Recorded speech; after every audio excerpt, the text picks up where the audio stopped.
like that. Yeah, because it's a lot of the same. Honestly, half the names of the cars, I have no idea why it's named that, but he comes up with ideas. Like the one new Pinty's car has a bunch of little rust spots on it, so now he Rusty. It's no spot. Oh.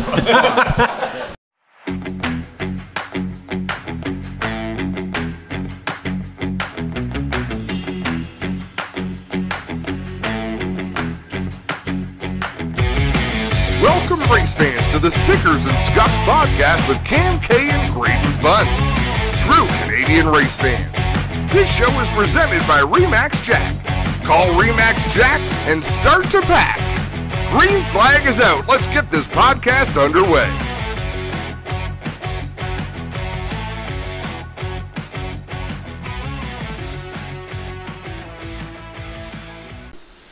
Alright, so we're back downstairs in the shop and we've got our parts room where we go to for all our parts we regularly use. We have our nuts and bolts, gear oil, shock dyno, auto glim products that we're always using to keep the cars clean.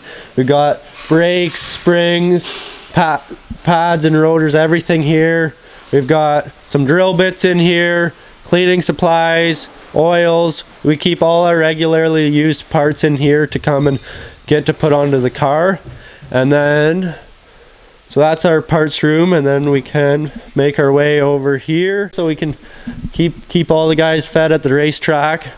It's a bit messy in here, but here's our rear end gears and tranny room. That one guy does everything for us. He inspects trannies and gears after every single race, takes them apart, makes sure everything is good with them, no issues, and then they can go back in the car. So this is kind of our tranny and gear room in here.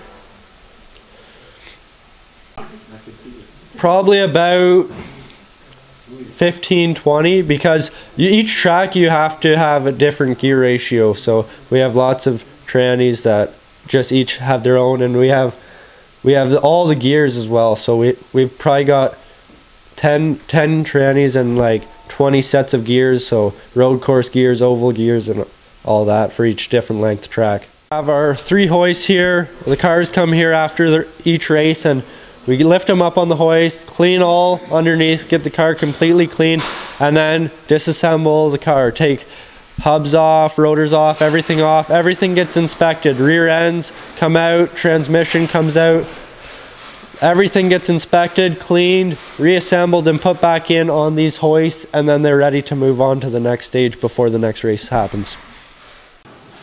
Okay, so we've got our complete NASCAR Pinty's car here. It's pretty much stayed the same since it last raced at CTMP last year, so complete with the wrap, everything still together, so you can take a look at it. So we were talking a little bit off camera about this, but you said that actually you guys don't wrap the cars here. You have somebody that comes in and does it for you. When it comes to that, so you guys got to get all the decals. You have to do all that stuff yourself? Or so like Dennis Thompson from Thompson Signs, he does everything. He prints the vinyl, brings it here, comes here, and wraps the car. It takes him a full day, but he looks after all our vinyl wraps. He does a great job, and it's a tough job to not. He doesn't have a single wrinkle under the folds and all the bends in the car, so he does a great job at all that. He does all our cars. When obviously this car is not assembled and everything like that, how much taller will it be when it's on its tires? Is it going to stay right? It's going to stay close to the same. So it's sitting on the hoist right now, but it'll once the tires are on it, sitting on the ground, it'll probably be close to the same height, maybe a little lower. And what do we have in terms of like the pieces here? So what's this thing hanging out? This is the antenna. So you need to use an antenna on a road course because of how big it is and how far away you get from your spotter and crew members. So that just helps with radio connections for when you're talking to your crew. So one of the things that's really cool about obviously racing is that you can have your company featured. Also, we got the perfect example here with Renomato Group, our friend TJ Renomato, with Drayton Lapsovich and our friends at Qwick, Leland, Watson. Like you can basically put sponsorship anywhere, right? Yep. Yeah. Basically, it's open to you. Obviously, you have to have the numbers on the roof and on the sides, but you can pretty much put whatever you want on the car, whatever you want to advertise. It's great advertising opportunity. So, you know, I've seen a lot of cool things over the year with what people do with sponsors. So we want to obviously thank these companies for coming on board. But Kyle, one of the things that, you know, you're actually racing in the APC series, and that's not on the same level as Pinty's, but you basically would take any sponsor. Yeah. You know, they come in and, I mean, within reason, obviously. Pretty much. It's almost like you see things that are advertising with like a bronze, silver, and gold level of sponsorship. It's almost like that. You can make the sticker different sizes, different placements for different amounts of money, or it all depends what you want and what you want to do, because whatever you want to do, you can make it work and get your logo on a car somehow. You're becoming a race car driver. It's not just the driving skills that you have to have. I mean, and when you have the drive to do this stuff alone, you're getting lessons in economics and marketing and that sort of thing too, right? Yeah, absolutely. You learn a lot in racing from, you know, this winter I was working on my car and pulling it down, and kind of, we have a machine, but anyways, I can get to that later and we'll talk about that. But you learn math, physics, engineering. You learn everything here: teamwork, leadership, marketing. Yeah. You know, it's not just racing. You learn a lot.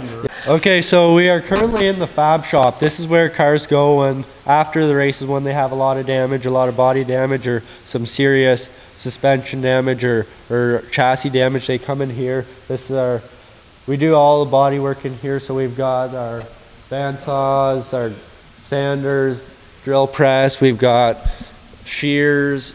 This is a room where all the heavy body or chassis work gets done. So if a car comes back wrecked or in bad condition, it'll come in here before going over to the hoist. What happens if you have two cars that are damaged? Do you pull one forward and the other one comes in behind, or? We only get one car in here, so normally they take their turns. And how long are we talking? Like, depending on the damage, could it be like?